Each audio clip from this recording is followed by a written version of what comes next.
Meus irmãos e minhas irmãs, o nosso coração se enche de santa alegria nesta noite, em que nós celebramos a vigília de Pentecostes.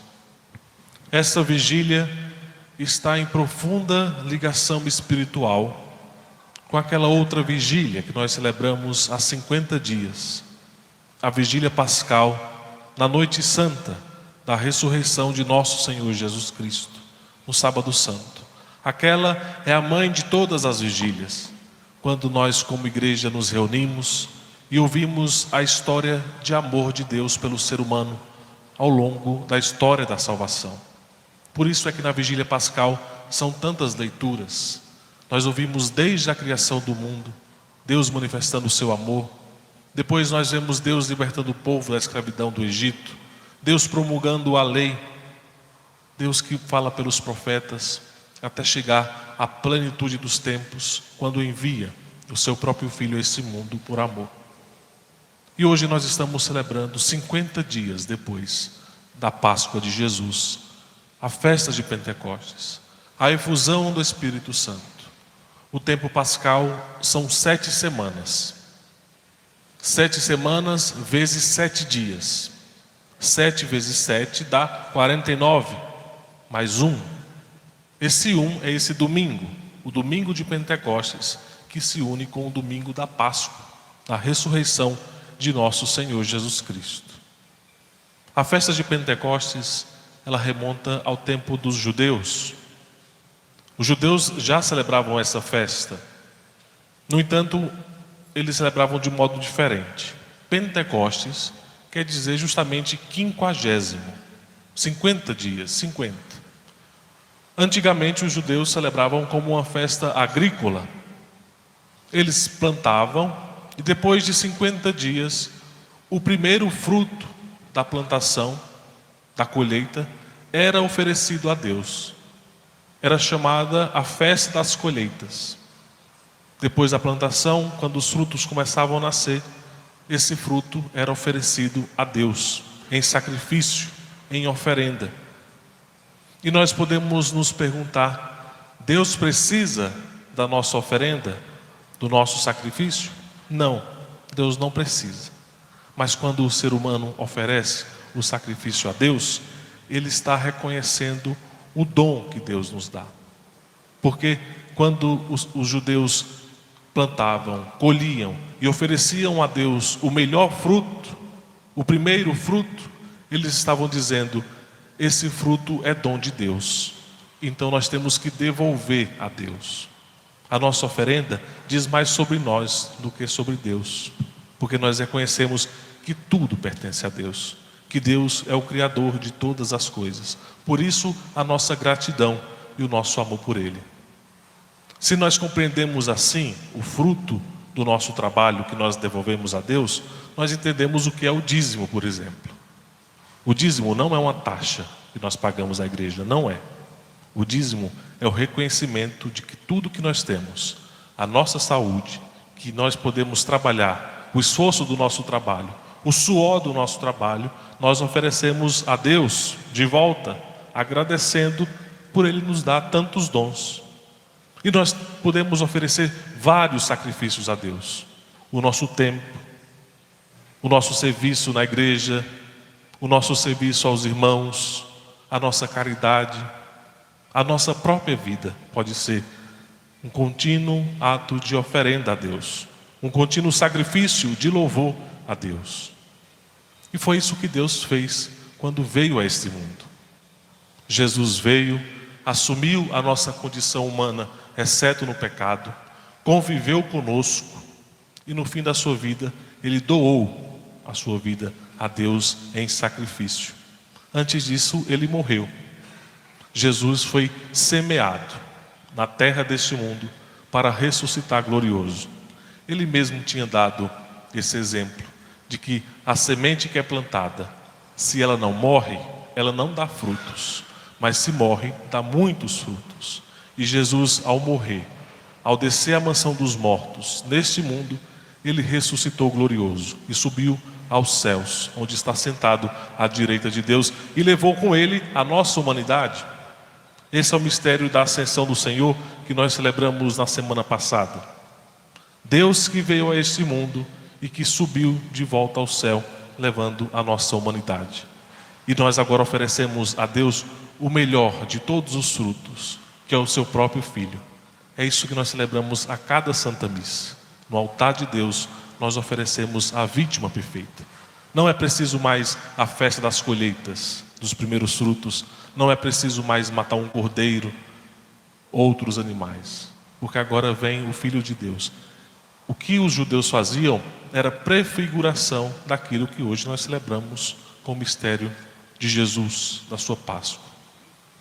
Então, a festa de Pentecostes começou assim, como sendo uma festa de colheitas que oferecia a Deus os frutos das colheitas. Depois, os judeus acrescentaram a esta festa um sentido teológico, porque os judeus celebravam nesse dia de Pentecostes o dia da promulgação da lei de Deus a Moisés no Monte Sinai. Depois que Deus libertou o povo da escravidão do Egito, depois de 50 dias, por isso Pentecostes, no Monte Sinai, Deus entregou a Moisés as tábuas da lei, escreveu com seu próprio dedo os 10 mandamentos, selando com o povo de Israel uma aliança. Pois bem, esse contexto nos faz entender que Jesus estava inserido nessa cultura, nessa religião, e Jesus utilizou dessa festa, tanto da festa da Páscoa, para ali entregar sua vida e ressuscitar, como a festa de Pentecostes, para enviar o Espírito Santo. O Espírito Santo que é o amor de Deus derramado em nossos corações. Nós ouvimos no Evangelho de hoje, da vigília de Pentecostes, Jesus dizer: aquele que crê em mim, conforme diz a Escritura, rios de água viva jorrarão no seu interior. Esses rios de água viva de que Jesus fala, é o amor de Deus, que é derramado em nossa vida pelo Espírito Santo. E nós podemos sentir esse amor que está dentro de nós. O que Jesus faz no Evangelho de hoje são 3 passos. Há uma promessa, há uma realização e há uma nova promessa. Quando Jesus diz: aquele que crê em mim, no seu interior rios de água viva jorrarão, depois o próprio evangelista São João diz: Jesus estava falando do Espírito Santo. O Espírito Santo ainda não tinha sido dado, porque Jesus ainda não tinha sido glorificado. Há, portanto, uma promessa que se realizou no dia de Pentecostes. Mas essa promessa é renovada, porque esse rio de água viva, ele vai jorrar de modo definitivo quando nós estivermos na vida eterna, junto de Deus. Aí o rio de água viva será plenamente realizado. Mas dessa segunda promessa nós já participamos aqui na terra. Porque ao enviar o seu Espírito Santo, Deus nos concede antecipar o que nós vamos viver na nossa glória futura. Esse é o grande dom do Espírito Santo em nossa vida. Fazer compreender que a nossa vida é um mistério de amor. Meus irmãos e minhas irmãs, nós não fomos feitos para esse mundo. Nós estamos aqui de passagem. Nós somos feitos para a vida eterna, junto de Deus, contemplando Ele tal como Ele é. Esse é o mistério de amor para que nós somos criados. Esse é o mistério de amor porque Jesus deu a sua vida, para que nós possamos renascer para uma vida nova. E nós possamos sair de uma vida de pecado, de afastamento de Deus. Nós ouvimos na primeira leitura o relato da Torre de Babel. Os seres humanos que querem construir uma torre que chegue até os céus. E essa torre, eles acham que serão famosos por ter essa torre. No fundo, aqui está o pecado da soberba, do ser humano que quer se afastar de Deus, do ser humano que acha que consegue viver sem Deus. Se nós estamos lembrados, no início da criação, o pecado original também passa por aí. A serpente oferece ao ser humano o fruto proibido por Deus e diz: se vocês comerem desse fruto, vocês serão como deuses, conhecedores do bem e do mal. Então os olhos do ser humano se enchem de soberba e concupiscência, e eles desobedecem a Deus, se afastam de Deus. Esse é o nosso pecado. Mas Deus nunca desistiu do ser humano e foi renovando a sua aliança de amor ao longo da história, até o ponto de nos amar de modo supremo. A plenitude do amor de Deus é Jesus ter vindo a esse mundo. A nova e eterna aliança do seu sangue, que nada nem ninguém pode romper. E depois de Jesus ressuscitar, Ele prometeu o dom do Espírito Santo, que vem ao nosso encontro, que vem habitar dentro de nós. Nós somos templos do Espírito Santo. Nós somos batizados no Espírito Santo. Já está em nós. O problema é que nós nos esquecemos. O problema é que muitas vezes nós viramos as costas a Deus e não queremos beber dessa fonte de água viva que Jesus nos oferece. Peçamos ao Espírito Santo que nos dê essa graça. Ele que é o doce hóspede da nossa alma, para que Ele venha ao nosso encontro, em socorro da nossa fraqueza, e nos faça experimentar esse amor de Deus. Como eu disse, Jesus, quando fala desses rios de água viva, essa imagem já estava presente no Antigo Testamento. Em um certo momento da história do povo de Israel, o povo foi para o exílio. Então eles não tinham mais o templo de Jerusalém, a morada de Deus entre os homens. E o profeta Ezequiel tinha visões do templo, enquanto eles estavam no exílio. Isso está no capítulo 47 de Ezequiel. Deus mostrava a ele o esplendor, a glória do templo. E à direita do altar do templo, na visão de Ezequiel, saía um rio de água viva. Esse rio que levava a bênção de Deus a toda a humanidade. É o rio que leva o amor de Deus à humanidade. Essa era uma figura do verdadeiro templo, que é o corpo de Jesus. Se vocês estão lembrados, no início do Evangelho de João, Jesus vai a uma festa em Jerusalém e ele olha o templo e diz: destruam esse templo que eu o reconstruo em 3 dias. Os judeus disseram: 46 anos foram precisos para construir esse templo e tu o construirás em 3 dias. Depois São João faz uma anotação: ele falava do templo que é o seu corpo. Quando Jesus morreu na cruz, o soldado feriu o seu lado com uma lança, e do seu lado aberto jorraram sangue e água. É esse rio de água viva que vem ao mundo. Os sacramentos da nossa salvação, do batismo e da Eucaristia, estão ali derramados de modo abundante a toda a humanidade. Nós temos acesso à salvação. Nós fomos salvos, como diz São Paulo na segunda leitura. Pois bem, essa promessa ainda vai se realizar de modo definitivo. No Apocalipse de São João, ao ver a nova Jerusalém celeste, São João vê um rio de água viva, que leva o amor de Deus a todos os cantos da terra. Se nós lermos os Salmos, muitas vezes essa imagem do rio que leva fertilidade, que leva vida, é muitas vezes usada. A árvore da vida, as árvores que vão dando fruto ao longo do rio. Não sei se vocês já observaram, aqui no centro dessa igreja de Santa Generosa, não é reto, vai fazendo curvas, como se fosse um tapete aqui na frente. É a imagem do rio de água viva que transborda do altar de Deus e se derrama por entre nós, levando esse amor de Deus a toda a humanidade. É esse amor de Deus que é o Espírito Santo, derramado em nosso coração. O amor de Deus foi derramado em nosso coração pelo Espírito que nos foi dado, diz São Paulo na carta aos Romanos. Nós já somos templos do Espírito Santo. Nós já temos acesso a esse amor definitivo de Deus por nós. Então peçamos ao Senhor que nessa noite de vigília Ele reacenda em nós a fé, para que o Espírito Santo venha em socorro da nossa fraqueza, para que o Espírito Santo venha fazer morada em nosso coração, nos fazendo experimentar esse amor de Deus por nós que é infinito. Como eu disse, enquanto nós estivermos nesse mundo, nós estamos de passagem. E aqui as coisas são difíceis.